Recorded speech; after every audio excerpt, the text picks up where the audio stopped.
കോഴിക്കോട് കോർപ്പറേഷൻ്റെ ഇത്തവണത്തെ deputy mayor ആരായിരിക്കും? പലരും തെരഞ്ഞെടുപ്പിന് മുൻപേ പറഞ്ഞൊരു പേരുണ്ട്, ഡോക്ടർ എസ് ജയശ്രീ എന്നാണ്. അതുതന്നെയാണ് LDFിൻ്റെ ഡെപ്യൂട്ടി മേയർ സ്ഥാനാർത്ഥിയായി പ്രഖ്യാപിക്കപ്പെട്ട പേരും.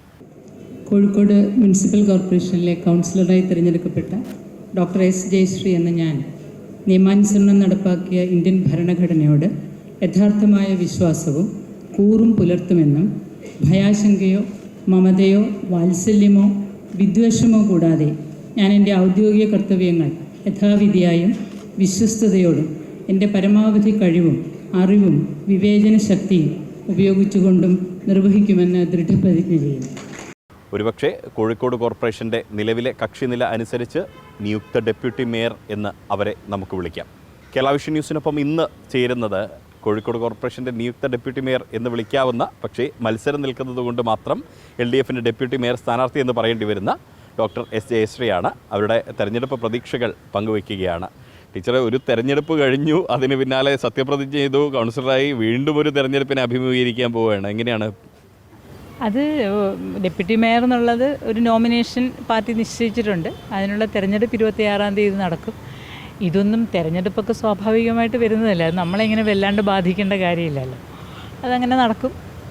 ഡെപ്യൂട്ടി മേയറാകാൻ വോട്ട് കൂടുതൽ കിട്ടുകയാണെങ്കിൽ ഡെപ്യൂട്ടി മേയറായിട്ട് സ്ഥാനമേൽക്കും, അത്രയേ ഉള്ളൂ.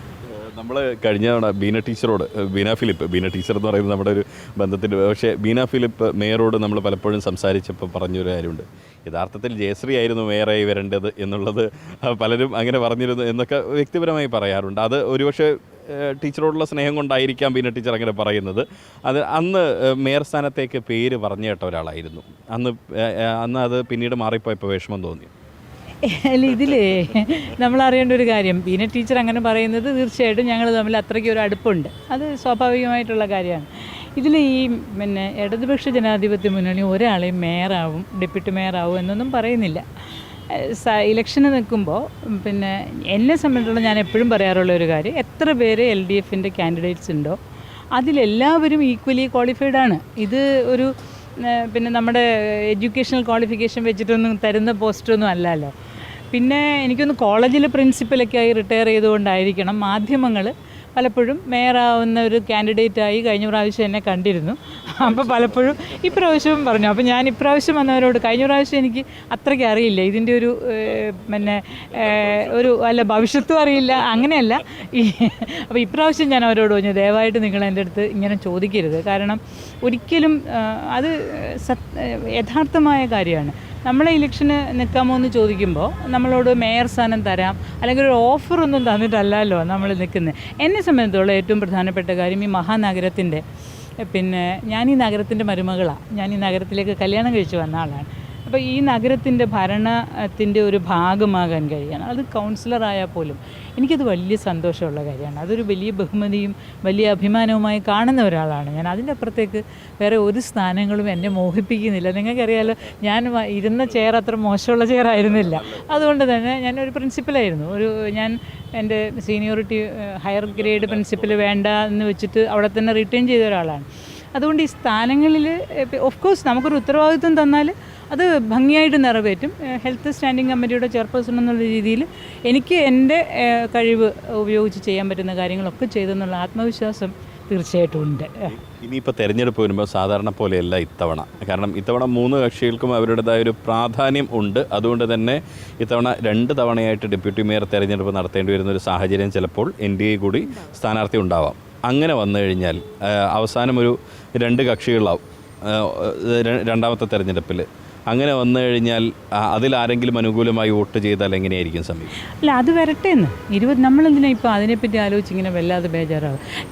ഡെപ്യൂട്ടി മേയർ ആയില്ലെങ്കിൽ പോലും ഞാൻ ഈ കൗൺസിലിൻ്റെ ഭാഗമായിരിക്കും. 5 വർഷം ഞാൻ എന്തായാലും കൗൺസിലിൻ്റെ ഭാഗമായിട്ടുണ്ടാകും. എനിക്ക് ചെയ്യാൻ പറ്റുന്ന കാര്യങ്ങൾ വളരെ സന്തോഷത്തോടും അഭിമാനത്തോടു കൂടിയും ചെയ്യുമെന്ന് മാത്രമാണ് എനിക്കിപ്പോൾ പറയാനുള്ളത്. ഇത്തവണ പ്രതിപക്ഷം ശക്തമാണ്. അതുകൊണ്ട് കൃത്യമായിട്ട് ഇനിയിപ്പോൾ ഭരണ സംവിധാനത്തിൻ്റെ ഭാഗമായിട്ട് ചില പദ്ധതികളൊക്കെ കൊണ്ടുവരുമ്പോൾ അത് തടസ്സപ്പെടുമെന്നുള്ള ആശങ്കയോ എന്തെങ്കിലും ഭയമോ ഉണ്ടോ? നോക്കൂ, നമ്മൾ ഈ നഗരത്തിൻ്റെ ഭരണമല്ലേ നടത്തുന്നത്. അപ്പോൾ ഈ നഗരത്തിന് നല്ലത് വരുത്തുക എന്നുള്ളത് ഈ കൗൺസിലിൻ്റെ പ്രധാനപ്പെട്ട അജണ്ട തന്നെയാണ്. അല്ലെങ്കിലും ഇവിടെ വരുന്ന അജണ്ടകളെല്ലാം അതത് കമ്മിറ്റികളിൽ ഡിസ്കസ് ചെയ്തതിന് ശേഷമാണ് വരുന്നത്. ഇപ്പോൾ അപ്പോൾ എല്ലാ അജണ്ടകളും അങ്ങനെയാണ് വരുന്നത്, വളരെ കൂലങ്കഷമായിട്ട് എല്ലാ പാർട്ടിക്കാരും എല്ലാ കമ്മിറ്റിയിലും ഉണ്ട്.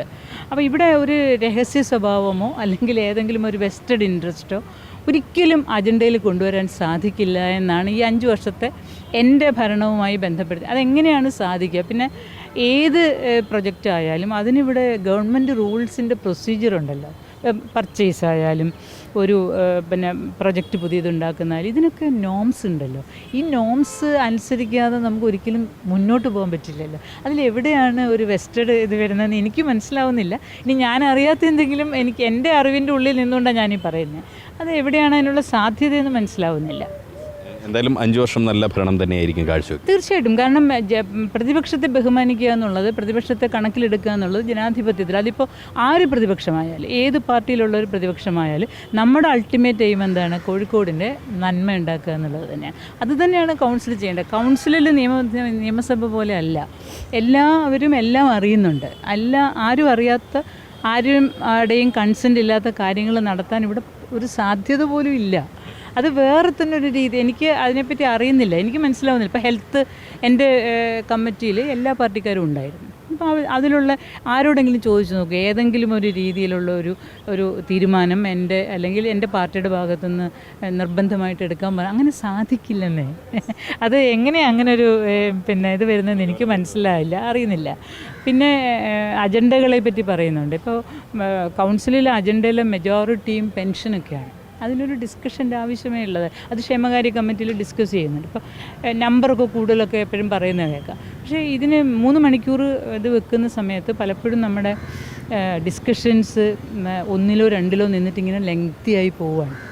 അതുകൊണ്ടാണ് അജണ്ടകൾ നമ്മൾ പെട്ടെന്ന് പാസ്സാക്കാൻ എടുക്കുന്നത്. കാരണം അതിന് പ്രധാനപ്പെട്ട കാരണം അത് വേറൊരു കമ്മിറ്റിയിൽ വളരെ കൃത്യമായിട്ട് ചർച്ച ചെയ്തിട്ട് വരുന്നതാണ്. അതുകൊണ്ട് മാത്രമാണ്, വേറൊന്നും അതിനകത്ത് വരാനില്ല.